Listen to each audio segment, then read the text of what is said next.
mapintura itong kanilang mga dugtong-dugtong mga idol.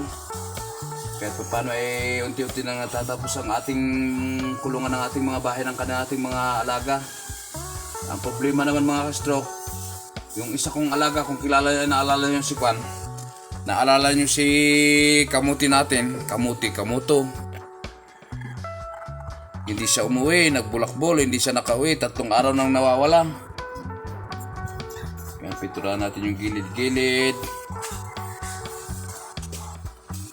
3 araw na siyang Kwan, nagliligaw yata sa Kwan. Buti sana kung andun lang, ipapaano pag Kwan, may nangursunada or na-pick up ng Kwan.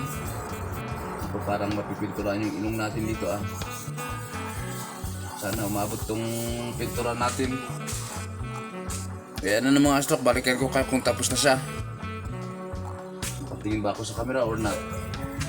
Lagyan natin itong kanyang mga Kwan, kanyang mga dugtong-dugtong para hindi sa kalawangin kahit paano umabot siya na many years to go. Kaya Kwan katatapos ko lang nag-live ng Kwan ng screencast.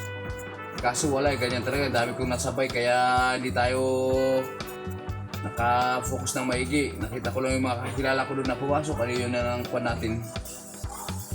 Pag hindi tayo busy ay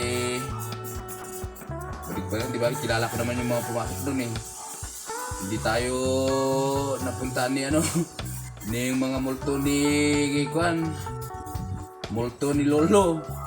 Ganun talaga hanggang doon na lang naman ang Kwan natin. Mali yata yung sitting ko kanina Yan, sige, balikan ko kayo mamaya-maya pag tapos na tayo, ipunturahan ko.